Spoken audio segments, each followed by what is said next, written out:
Calgary Police Service has charged a man in connection with a death that recently has been deemed a homicide at approximately 6:30 a.m. on Saturday, March 28, 2015.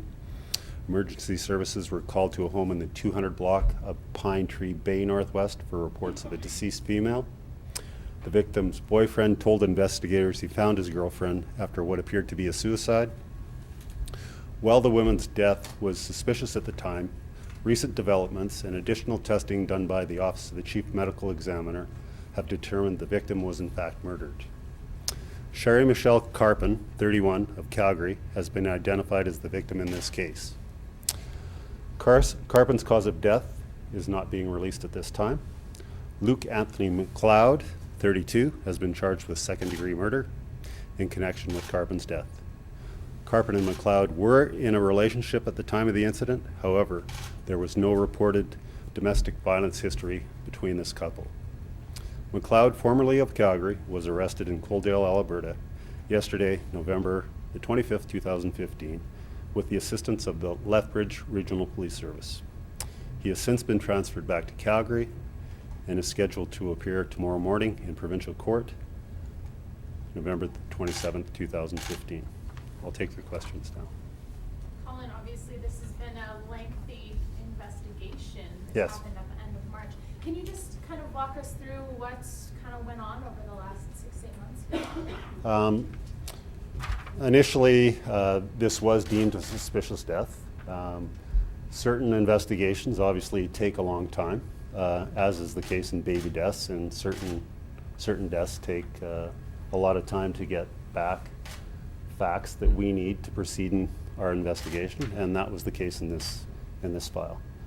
We didn't make it public because from an investigative perspective, we had things we needed to do, and therefore we did not release it at the time for the benefit of the investigation. At any time, did you think it may have been a suicide other than the initial call? Well, we're obviously live to the fact of all the possibilities, but with the medical examiner's testing and their autopsy report, it was deemed to be a homicide. When did that testing come back? You said there was recent developments. Well, that's a protocol that the Office of the Chief Medical Examiner have to go through, and they have to be satisfied with their findings in order to come to a conclusion in an autopsy report, and that recently came back. How has this whole process been for the family of the victim? Obviously, the family's victim, the victim's family are, the victim's family, it's been a stressful time for them over the 6 months.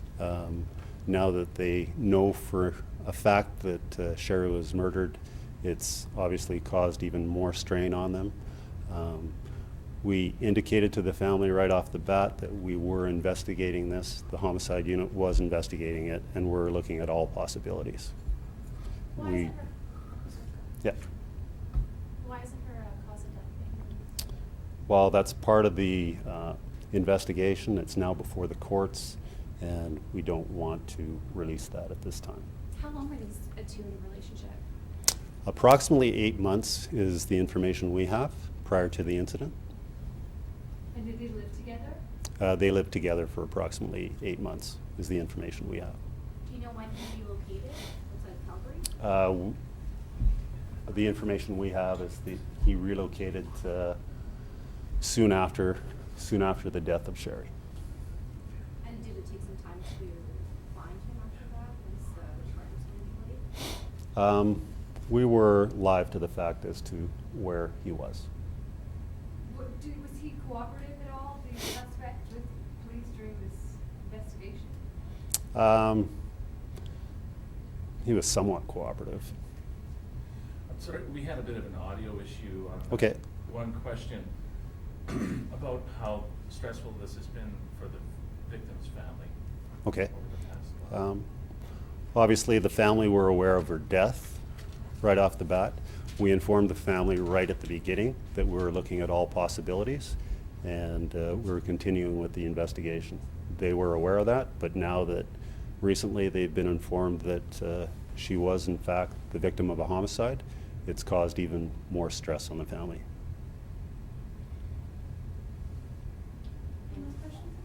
The suspect, the accused is from Calgary originally? He was living in Calgary at the time, and that's really all I can comment on at this time. Are you looking for any more information? What happens now? Well, it's through the court process. We've pretty much concluded most of the investigation. There are certain aspects that we have to tie up, and we'll continue with that. Can you just talk a little bit about the number of cases of domestic-related violence that we've been seeing in the city as of late in the past few months? And this one I know was in March. We've heard that we have seen quite a large increase. Yeah, in a general perspective, we've seen an increase in domestic violence calls for sure, and this is the 5th homicide of the year that's domestic related. I'm sorry I don't have the numbers for last year at this time, but I think we have surpassed last year's total of domestic incidents. How concerning is that, and what is sort of the message for people out there? The message is, if you're in a domestic relationship and you need help, please come forward and get the help that can be offered to you.